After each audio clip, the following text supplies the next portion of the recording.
Joining me right now is Republican political consultant, 30-year political advisor, and confidant to Donald Trump, Roger Stone. He joins us, also the author of the book, The Clintons' War on Women. Roger, congratulations and welcome, sir.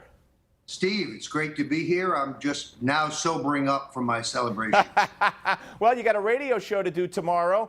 People could check your website to find out how they could listen. Why don't you let them know how they could listen to that? Yeah, stonecoldtruth.com will tell you you can listen there. You can listen on the Genesis Communications Network.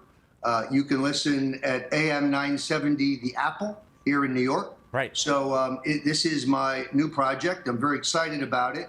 And now that the campaign is over, I'll be able to focus on it a bit more. Well, I was a guest on a couple of weeks ago. I was very honored to be that, and good luck with that. Okay, so let me ask you, based on what we just talked about, and you heard me read the tweets and that supposed journalist calling for an assassination, etc. What are some of the greatest dangers facing President-elect Trump right now and going forward, in your view?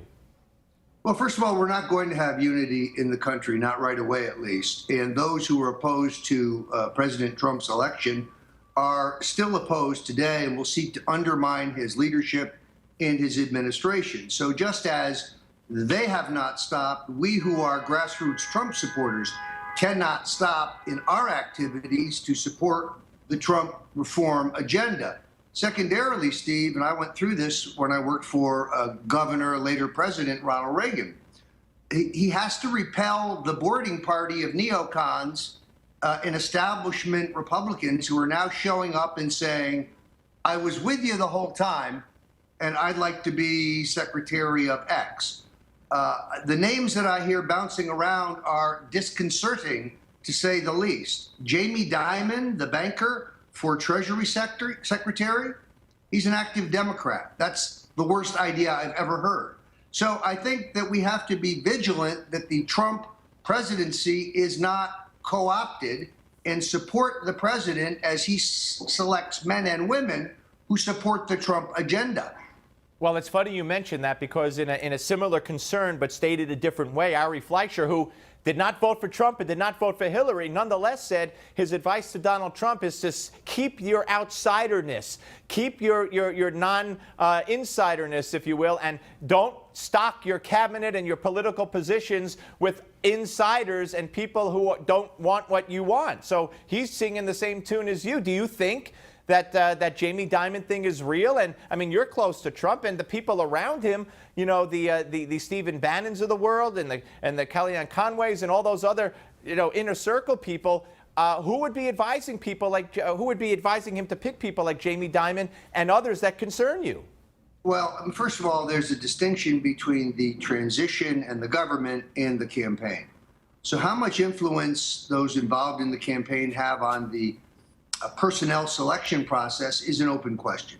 Secondarily, though, I do think that all of the names that you hear floated in the national media are largely self-promotion. People are leaking their own names and saying that they're under consideration when they may not really be. So a lot of what you read is premature. Yesterday's Washington Post reported that Corey Lewandowski was under consideration for White House Chief of Staff.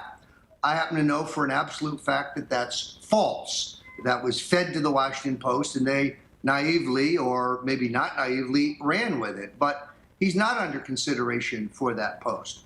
Reince Priebus, not under consideration to be White House Chief of Staff. So I think these things have to shake out.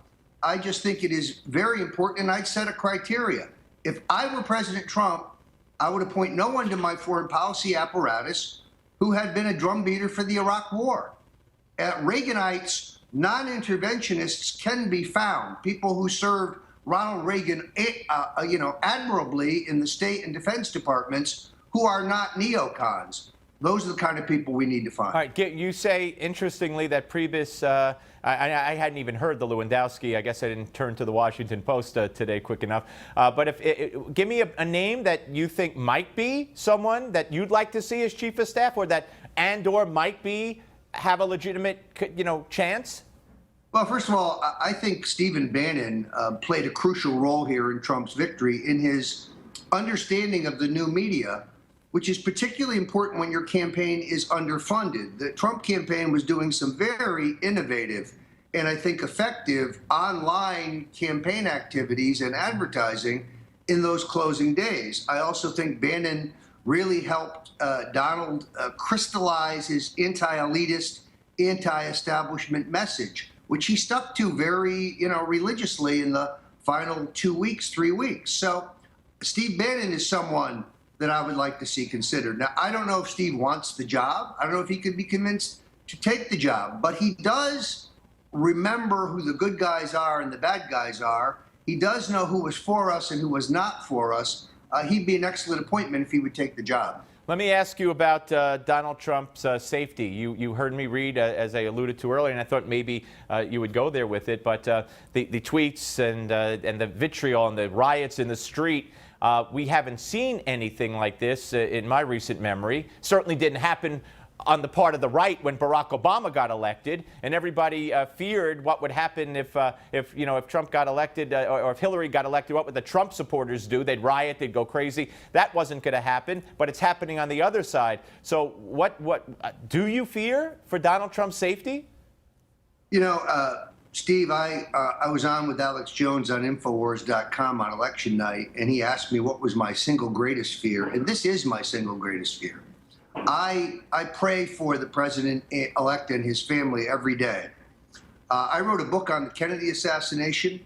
I wrote a book on the Bushes. It includes a section on the attempted assassination of Ronald Reagan. The Secret Service irregularities in both those cases are jarring and troublesome. So it is my greatest single concern. Donald Trump is a man of courage. And he knows he's taking his life in his hands every time he goes out in public. But this rhetoric online, this rhetoric about assassination, that would never be tolerated if the roles were reversed. Right. Never be tolerated. Right. Absolutely. It is outrageous. But I suspect that this whole thing, I don't suspect it, I know it. This has been being fomented by George Soros, David Brock, and the other losers who spent, to be clear, $1 billion right on the Hillary side against, I don't know, Steve, what, $250 million Yep. for Donald Trump? Roger, always great to talk to you. Again, congratulations. I'm glad you recovered from the celebration in time to do the interview. I will speak to you soon, and stay well. Have a good show tomorrow. Many thanks, Steve. StoneColdTruth.com. Got it. We'll go deeper into the radical left's protest after the election with the panel, Tom Borelli and Wayne Allen Root. They join us next. Don't go away.